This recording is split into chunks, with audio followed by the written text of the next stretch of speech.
What is up, guys? Sbygo here, back again with another deck profile, and look who we have behind the camera, the man, the myth, the legend himself. Thank you for that introduction.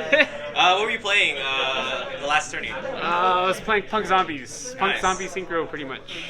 Nice. Anything else you want to add before we go through the cards, or? The deck is fun.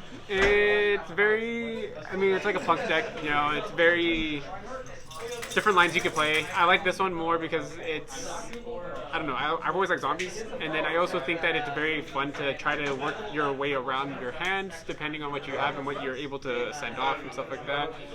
Especially because of Chaos Ruler and all that, depending on your mills, it changes your plays. Like you can either go for a very simple Hulk deck to play, or you can either go for like a full board kind of thing where you have Scythe and Grave, and then you have like 3 level 10 synchros on board and like a bunch of other stuff.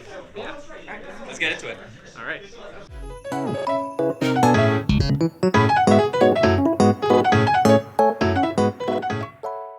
So for the Punk engine, pretty much very standard. I played the 3 Foxy Tune, 2 Xiamen, 1 Deerno, and then 3 E-Tallies. This ratio I feel like was very good. You don't want to. I usually don't want to see more, but even then with this, I always see Deerno, which is really bad. Yeah. But that's just Yu-Gi-Oh.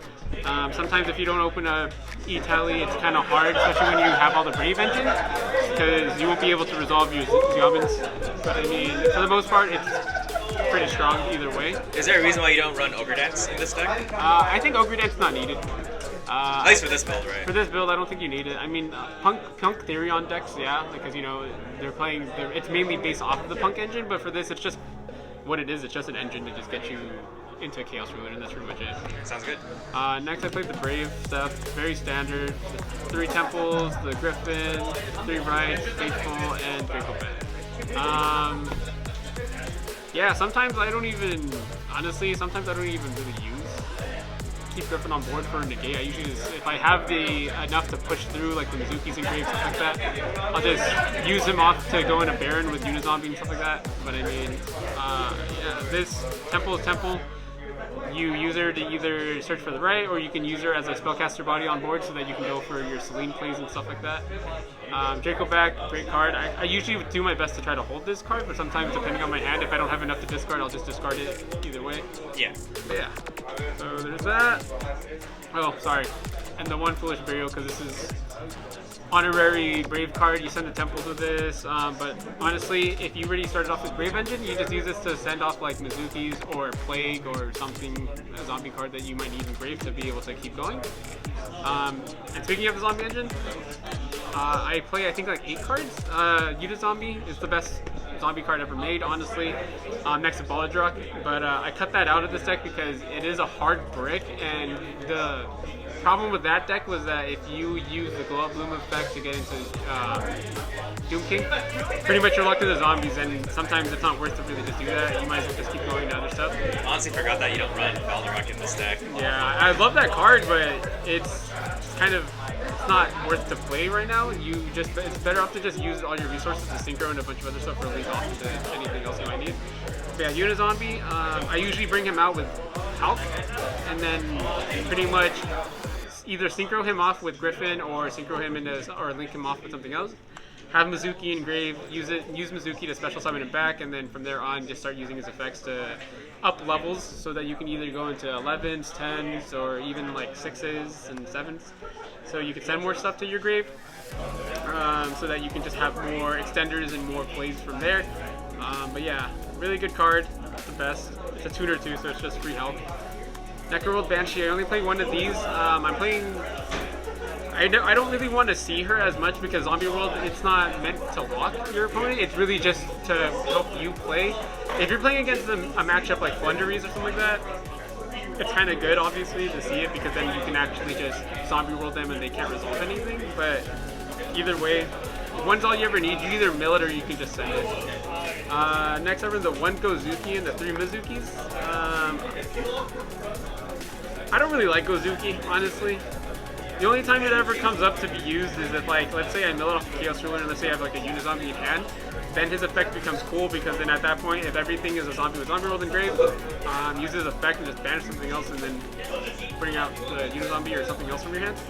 But a cool combo actually comes with the next card is Cheng Shi the Spirit Dao. Pretty much, like, let's say you have him in grave already and you mill him Gozuki. You can use Gozuki effect to go ahead and special zombie from hand by banishing Spirit Dao from your grave. And then on the new chain, pretty much when he gets banished, you can banish another zombie, like Gozuki, and then specials himself out. So it's pretty like a little combo, and then that's pretty much just 2 free dumps. And then Mizuki is very self-explanatory. Zombie World on the board, this card is busted.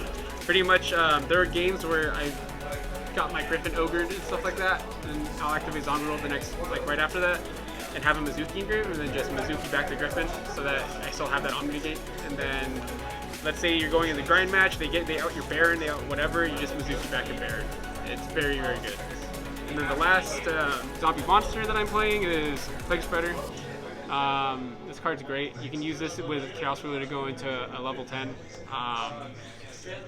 If you need another body, just top deck something and then just bring it up, and then you can go for Dagda if you're just missing that one monster. Play the ulti so your opponent can't respond, right? Exactly. They can't do nothing about it. So yeah, so just 8 monsters. The last of it is just pretty much the two zombie worlds. Oh, 2. Yeah. It's a zombie deck. You would run 2. Yeah. Just I was surprised. I was like, oh, I thought you'd be running 3. No, it's not. The whole deck isn't really reliant on zombie world. It's just nice to have because then it just makes things a lot easier for you when you mill stuff and you need special things back with Mizuki. Oh, okay. But yeah, that's it for the zombie cards. Next, I just have generic stuff. Jet Synchron card's great if you don't open up any of the zombie things, but you're still able to make a Hulk. You can just special Jet Synchron and then just go to a Link 1, and then at that point just go for Dagda. And yeah, you have a Scythe play. Fairy Tail Snow. I've honestly never resolved this card because by the time that it goes to next turn, if I play full combo and I've actually had time to send this off, they usually can't even do anything in the first place, and I'm left not even sewing anything. So yeah, but it's still a good card to have in here. I wouldn't take it out just because it comes up and now and then on a lot of matchups where, let's say they need a body on board, you can just snow it and then just flip it face down, and then they're good. Scythe, because it's a Scythe block deck, going first with this deck, Scythe block is just really good, and then it's cool because then it's not just a Dagda Scythe, you can literally Scythe block your opponent in many different ways in this version.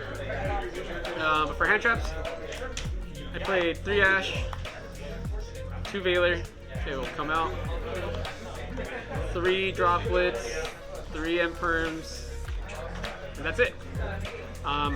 I would like to bump Veiler to 3 if I could, because Veiler performs very well, but I don't have the room and I'm already at 45.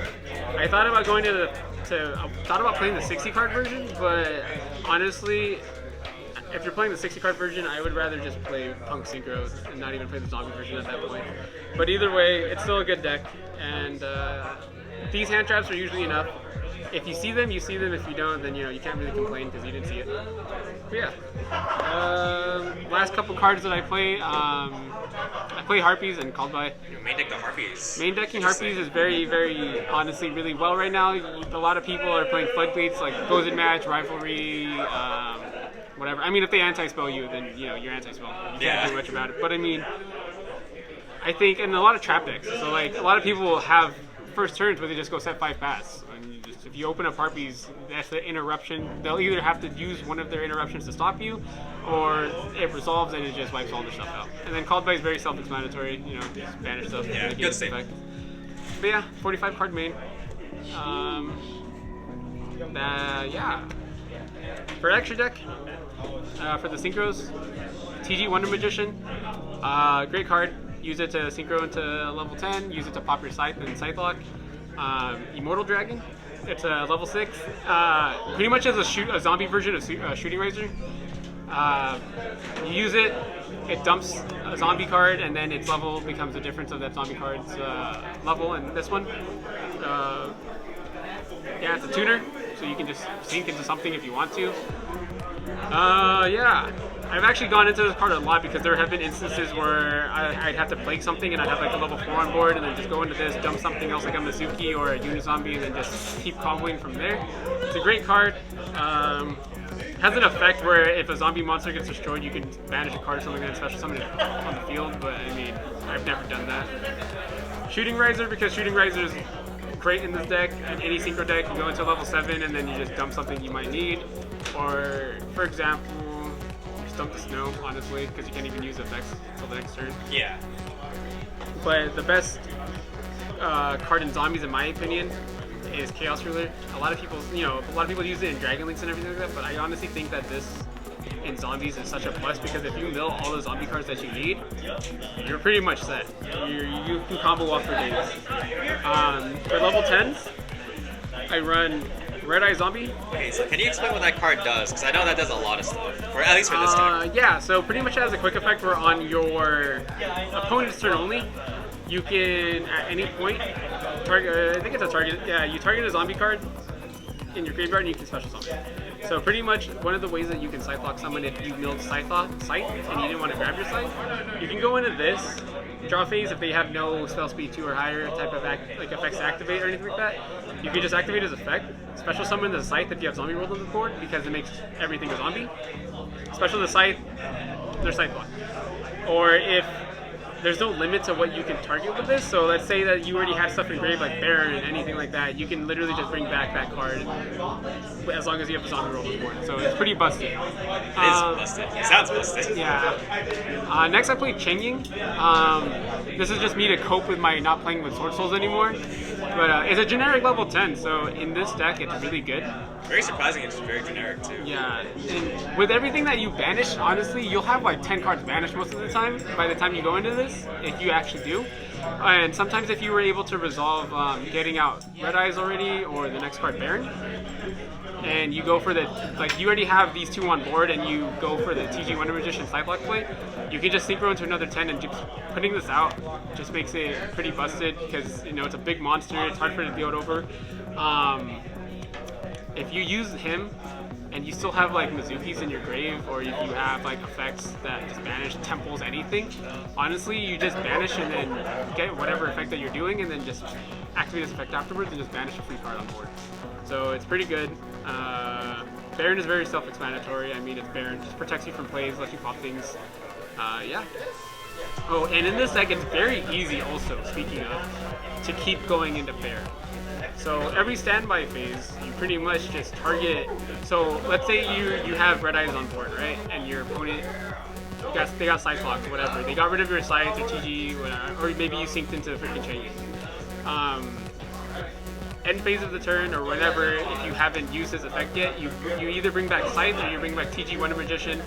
Standby phase, you Baron, target the other card, put him back in the deck, special TG or the Scythe, and then synchro again into another Baron with a 3 to negate it. So you just constantly just keep doing it. Or you just constantly Scythe them too every turn if he's still somehow on the board. But the next one, for the last of the synchros, I'm playing Punisher. It's such a good card, very good spot removal. OTK machine, hard for most decks to get over if your life points are already in a difference. Most likely your life points will always be lower too, just because of the punk combo. Punk combo, yeah, you punk combo, your life points are already lower, you can't even be affected. Yeah. Next, Zombie Vampire, it's great, mill 9 feel fine, you go into Chaos Ruler, and then you box a tune with him and go into this, mill 4. Usually this one, I don't really care if I don't hit a tuner off of the Chaos Ruler. I want to always see a tuner for this one because pretty much you special summon one of them and you special summon a tuner, you bring him out, you have free health play afterwards, and you mill like 9 cards. But yeah, that's it for the synchros and the XEs. Next for the links, I play the One Relinquish Anima. This card is actually really freaking good. If people don't respect the zones and the columns, you just bring out like a Jet or a Baylor, just link off into this, absorb their card. It forces them to do something. Forces them to do something, and then also with this, with the Jet Synchron play, you just link 1 and then bring back Jet Synchron, and then you have a free Dagda. And the next for link 2 is Health, very self-explanatory. It's honestly the best card of this deck. Dagda, help you get into Scythe. For link 3s, I'm playing Celine and Unicorn. Only time I ever go into Unicorn is if I'm really going like uninterrupted and I have enough cards in hand to go for that. but most of the time Celine is the best play because you bring out a Veiler or whatever, and then at that point, if you have enough spells in grave, just special summon something else out, and then just go into access code, and then just start beating down. But that's pretty much it for the extra deck. Very nice extra deck. Thank you, thank you. Alright, so for my side deck, Yeah. 3 Joel because I don't want to lose to Plunder. 3 Nib because combo decks, if they don't have an Omni to get on board, they still lose to Nib. You gotta respect it. You gotta respect the Nib. You know, sometimes they don't even bring out a Baron or something like that until like there's 6 or 7 summons, and at that point it's too late. Token Collector for the Sword Soul and the Brave Engine stuff. I've actually, for the past how many games that I've played this deck during tournaments, I've actually have not Token Collected anybody. So yeah, It just never comes up for it. just never comes up. And then even if I do have it, sometimes I can't even go into Shooting Riser and send it. So 3 Lightning Storms. I kind of want these to be Evenlies because Anti-Spell is such a good card in this format, but I just don't have Evenlies. And for the most part, anytime that I've actually had Lightning Storm in hand, they haven't anti-spelled me. So I mean, it's just worked out. It's like a hit or miss kind of. It's a hit or miss. Yeah. 2 Twin Twisters for floodgates, things like that. I didn't really care to play Cosmics against the Scythe because if someone Scythe locks me, then whatever. I mean, you have big bodies also. Big so. bodies, yeah. I just played the zombie cards. Yeah. That's it. Next, I played 2 Anti-Spell because Anti-Spell is good. And then Red Reboot, so I can stop Eldritch players like Orlando from winning. But he still wins because he's 5-head as hell. But alright. That's pretty much the deck. Yeah. Fun deck. Really fun deck. No, it does look really fun. Anything else you want to say? Any shout outs or anything special? Shout out to the boys from Sbygo for helping me out with the channel and always doing their best to help me with the content and everything like that. You guys are great. Thank you. Shout out to David from SYG, best locals in San Diego. Shout out to Aiden and Sean for always hooking me up with anything that I might be looking for. Shout out to the Team FUB, Orlando and all of them. They're great friends, they're great players, you learn a lot from them and everything. They help you also. We just help each other out. In general, the community here is really cool. Everyone does their best to help each other out, and I really like that. But yeah, other than that, yeah, that's it. Thank you so much. Thank you guys for watching. See you guys next time. Like, comment, subscribe.